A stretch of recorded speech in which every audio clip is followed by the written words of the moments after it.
سلطان صلاح الدین ایوبی کے دور کے ایمان افروز واقعات۔ علی بن سفیان نے اس رات پہلی بار اس عالم سے تفتیش کی، لیکن وہ بڑا سخت آدمی نکلا۔ اس نے کہا، غور سے میری بات سنو علی بن سفیان، ہم دونوں ایک ہی میدان کے سپاہی ہیں۔ تم میرے ملک میں کبھی پکڑے گئے تو مجھے امید ہے کہ تم جان دے دو گے، اپنے ملک اور اپنی قوم کو دھوکہ نہیں دو گے۔ تم یہی توقع مجھ سے رکھو، مجھے معلوم ہے میرا انجام کیا ہوگا۔ اگر میں تمہیں وہ ساری باتیں بتا دوں جو تم مجھ سے پوچھنا چاہتے ہو تو بھی تم لوگ مجھے بخشو گے نہیں۔ مجھ اس تہہ خانے میں مرنا ہے، خواہ تم جلاد سے مروا دو، خواہ اذیت میں ڈال کر مار دو، پھر میں کیوں اپنی قوم کو دھوکہ دوں؟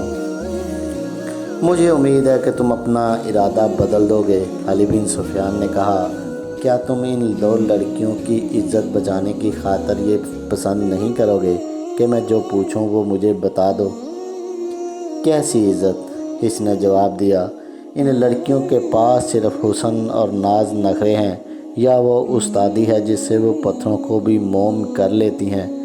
ان کے پاس عزت نام کی کوئی چیز نہیں۔ یہی تو انہیں سکھلایا جاتا ہے کہ وہ اپنی عزت سے دستبردار ہو جاؤ۔ ہم لوگ اپنی جان اور عزت بہت دور پھینک آتے ہیں۔ تم ان لڑکیوں کے ساتھ جیسا بھی سلوک کرنا چاہو کر لو، انہیں میرے سامنے ذلیل کر لو، میں تمہیں کچھ نہیں بتاؤں گا، لڑکیاں بھی تمہیں کچھ نہیں بتائیں گی۔ جاسوس لڑکیوں کو ہم سزائے موت دے دیا کرتے ہیں، انہیں ذلیل کبھی نہیں کیا۔ علی بن سفیان نے کہا، ہمارا مذہب عورت کو اذیت میں ڈالنے کی ہمیں اجازت نہیں دیتا۔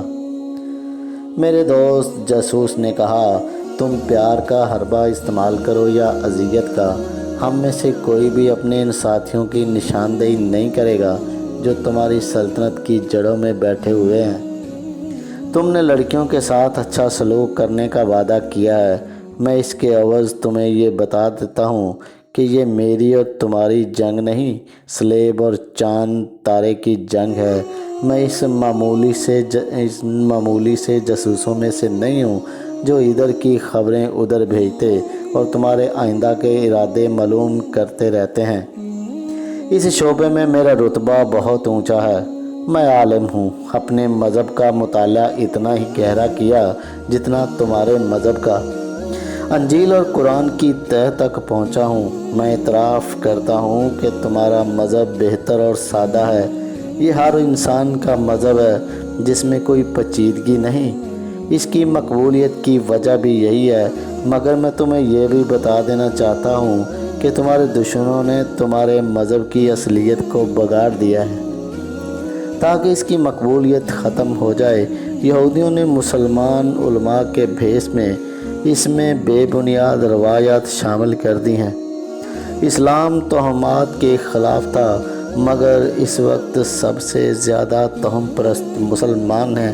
میں نے چاند گرہن اور سورج گرہن کے وقت مسلمانوں کو سجدے کرتے اور نذرانے دیتے دیکھا ہے، اور ایسی کئی ایک بدعتیں تمہارے مذہب میں شامل کر دی گئی ہیں۔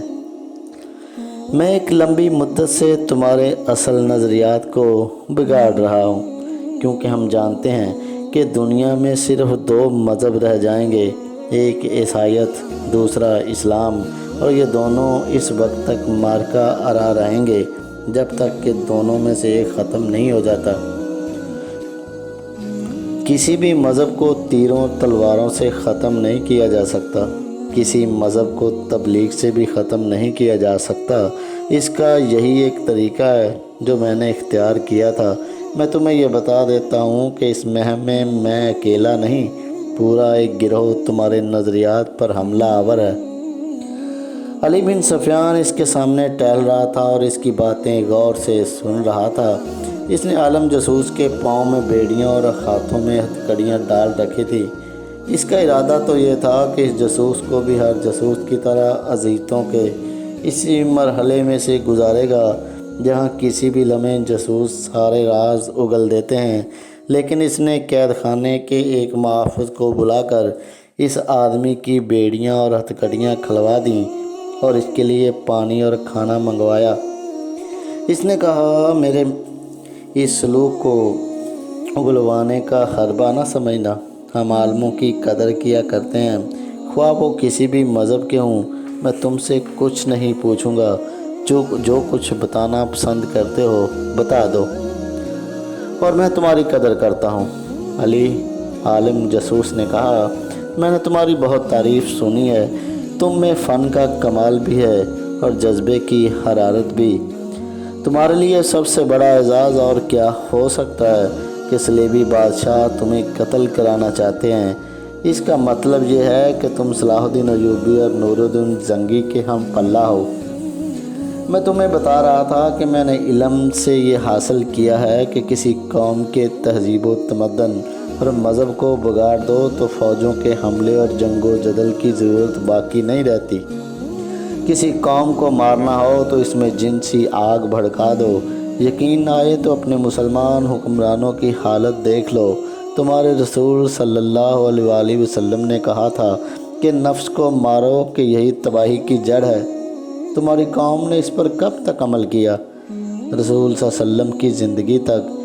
یہودیوں نے اپنے حسین لڑکیوں سے تمہاری قوم کو بھڑکایا۔ آج تمہاری قوم نفس کی غلام ہو گئی۔ تم میں جس کے پاس دولت آ جاتی ہے وہ سب سے پہلے حرم کو عورتوں سے بھرتا ہے۔ ہر مسلمان خواہ وہ غریب ہی ہو 4 بیویاں ضرور رکھنا چاہتا ہے۔ یہودیوں کے روپ میں تمہارے نظریات میں جنسیت ڈال دی۔ اگر اپنے رسول کی ہدایت پر مسلمان عمل پیرا رہتے تو میں یہ یقین سے کہتا ہوں کہ آج دنیا کا 3/4 حصہ مسلمان ہوتا، مگر اب یہ حال ہے 3/4 مسلمان برائے نام مسلمان ہیں اور تمہاری سلطنت سکڑتی سمٹتی جا رہی ہے۔ تم نہیں سمجھتے کہ یہ اس حملے کا نتیجہ ہے جو مجھ جیسے عالموں نے تمہارے مذہب اور تہذیب و تمدن پر کیا ہے۔ میرے دوست، یہ حملے جاری رہیں گے۔ میں پیش گوئی کر سکتا ہوں کہ ایک روز اسلام اس دنیا میں نہیں ہوگا۔ اگر ہوگا تو ایک فرسودہ نظریے کی شکل میں موجود رہے گا اور اس کے پیروکار جنسی لذت میں مست ہوں گے۔ ہر کوئی صلاح الدین ایوبی اور نور الدین زنگی نہیں بن سکتا۔ انہیں کل پرسوں مر جانا ہے۔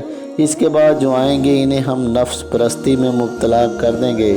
مجھے قتل کر دو، میری مہم کو قتل نہیں کر سکو گے۔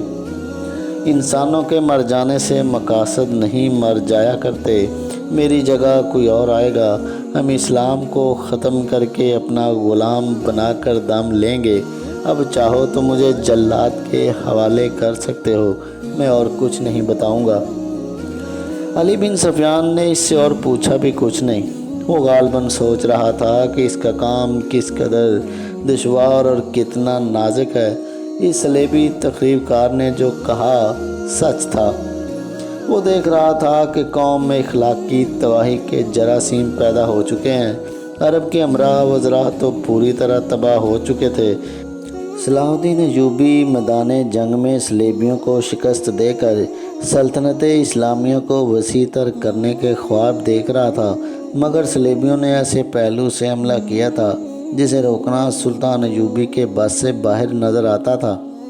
علی بن سفیان عالم جاسوس کی کوٹھلی بند کرا کے ان کوٹھڑیوں کے سامنے جا کھڑا ہوا جن میں لڑکیاں قید تھیں۔ وہ ایک کوٹھڑی کھلوا کر اندر چلا گیا۔ لڑکی فرش پر بیٹھی تھی، اسے دیکھ کر اٹھ کھڑی ہوئی۔ علی سے خاموشی سے دیکھتا رہا اور کچھ کہے بغیر باہر نکل گیا۔ جاری ہے۔